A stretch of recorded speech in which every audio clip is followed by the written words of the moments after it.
Okay, let's dive right in. Imagine this scene. You get this huge wildfire, I mean, just roaring. Yeah, flames reaching high, smoke everywhere, that kind of intense, urgent atmosphere. Exactly, and firefighters are right in the thick of it, battling it, trying to save homes, protect the community, utter focus. We're risking everything, basically, day in, day out. Right. And then suddenly, completely unexpectedly, they get ordered to stop fighting the fire. Because federal agents have arrived, they're raiding the firefighters' camp. Well, it's startling, to say the least. Yeah, startling is one word for it. And this isn't some movie plot. Yeah. This actually happened recently during Washington State's biggest wildfire, the Bear Gulch Fire. That's right. So today we're doing a deep dive into this. We've got details from an MSNBC YouTube video transcript that really capture this pretty astonishing moment. Federal enforcement showing up in a very strange place at a really critical time. Unusual is definitely the word. Our mission today is to, get past the initial shock and try to understand what actually happened, the layers here. The facts about the fire itself, the specifics of this intervention, let's call it. Yeah, intervention.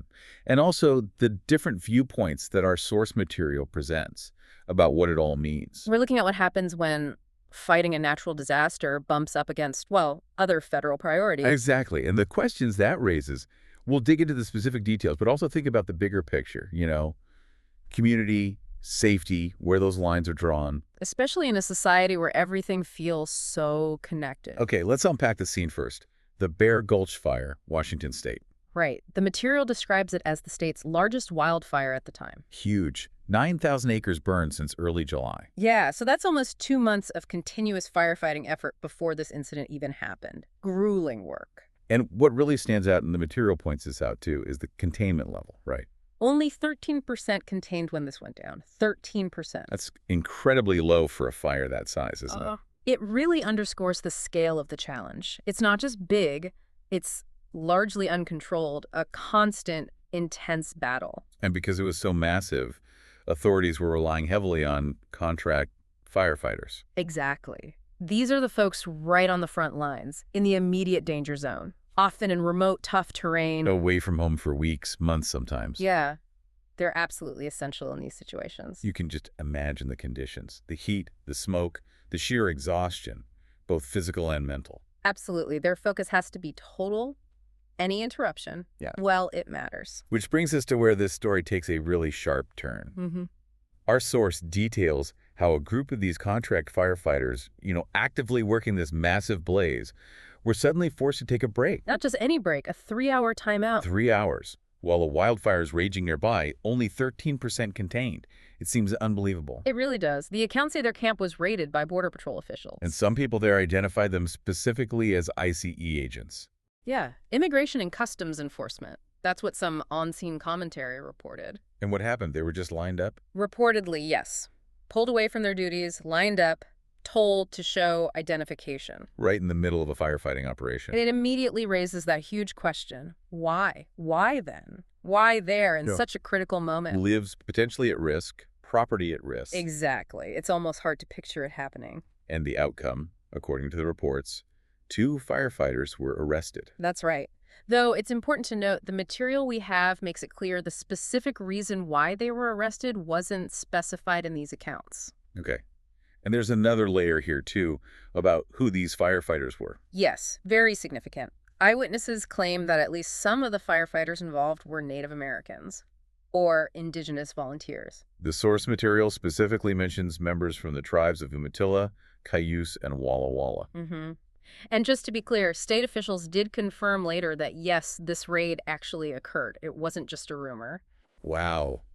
Okay, just try to put yourself in their shoes for a second. It's difficult. You're risking your life day after day. You're exhausted. You're trying to save this community. And then this happens. You're pulled away, lined up. And then, adding insult to injury, apparently told you can't even record what's happening. Yeah. The Seattle Times reporting, which our source cites, says crew members were told explicitly. Yeah. No video. That detail, it speaks volumes, doesn't it, about the atmosphere of this situation. It really does. And the feelings on the ground, you can imagine. The source includes some powerful quotes. The emotional impact comes through very clearly. Like that one firefighter saying, what was it exactly? You risked your life out here to save the community. This is how they treat us. Yeah. That hits hard. You can feel the sense of shock, maybe betrayal. Definitely a sense of being undervalued, a profound disappointment, I think. It really questions the priorities perceived in that moment. And there was another account about families. Yes, about not being able to say goodbye to the crew members who were detained. The quote was something like, I asked him if his family can say goodbye to him because they're family and they're just ripping them away. A really human moment amidst all this. Trying to connect with fellow crew members treated like family. And the response they got from the officer. Just blunt. Stark. You need to get the hell out of here. I'm going to make you leave. Wow. You could just feel the tension in those words. The lack of empathy reported in that moment seems striking. Very striking. And it adds to this picture of a really fraught, difficult situation unfolding right there. So, stepping back a bit, how unusual is something like this? Federal agents making arrests during an active fire. Extremely unusual. The material we looked at emphasizes that point, especially for federal border agents and especially during a fire of this magnitude, this dangerous, and in such a remote location. It's not standard procedure then, not by a long shot. No, definitely not. It seems like a significant departure from how things would normally operate in a public safety crisis like a major wildfire. Which brings us to policy. Yeah. Because there is actually a policy about this, isn't there? Yes, there is. Our source material highlights what it calls a Biden-era policy. And what does that policy say? It explicitly bans most immigration enforcement actions at or near natural disaster sites or other emergency situations. It bans them. So this incident seems to fly directly in the face of that stated policy. It certainly appears that way based on the reporting. The policy exists precisely to avoid situations like this. Why? What's the thinking behind that ban? Well, the rationale is pretty clear. Prioritize public safety and emergency response above everything else during a disaster. Makes sense. The idea is that everyone, regardless of their immigration status, needs to feel safe.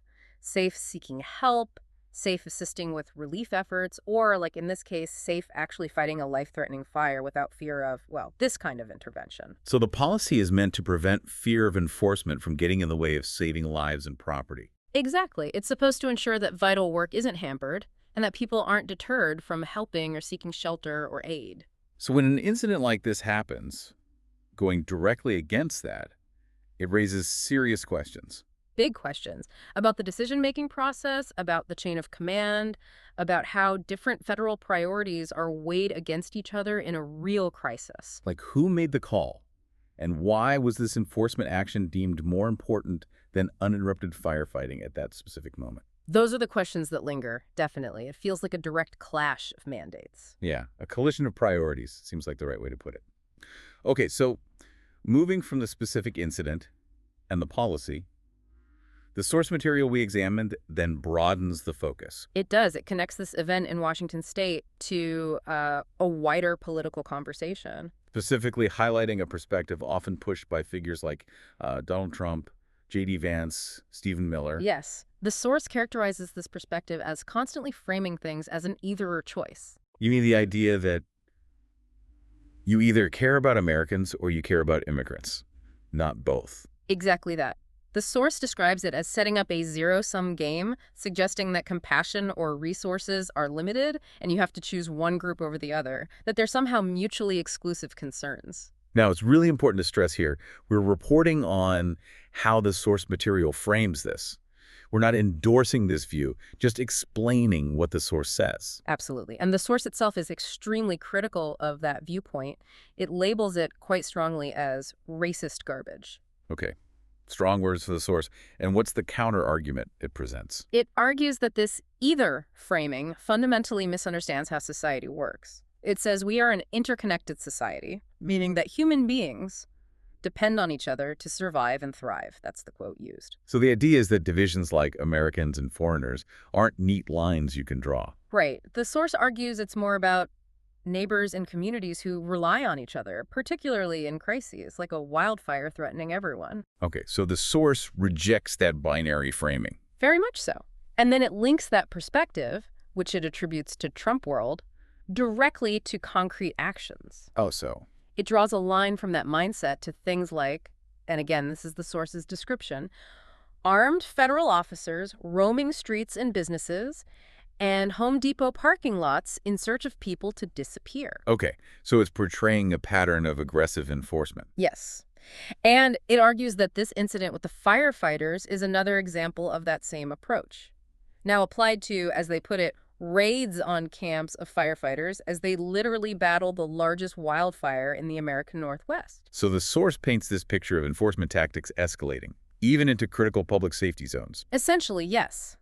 It suggests that certain priorities immigration enforcement in this case are being elevated even when they potentially conflict with immediate community safety and disaster response efforts. It certainly raises questions about balance, doesn't it? The balance between different and sometimes competing federal responsibilities during a major emergency. And the potential impact that imbalance can have on the people directly involved, like those firefighters on the front lines.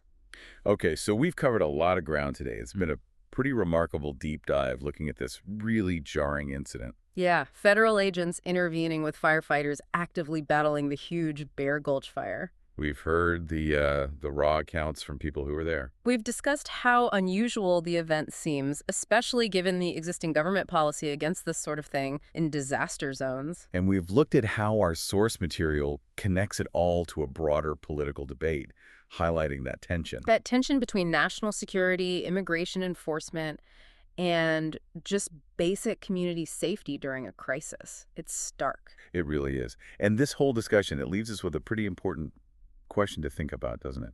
I think so. In these moments of terrible natural disaster, when a whole community is facing imminent danger, where does public safety actually begin and end? That's a deep question. And what happens to a community to the trust between people and the authorities? Right. What are the long-term effects when those lines get blurred or crossed in such a, well, dramatic and public way like this? It's something worth pondering.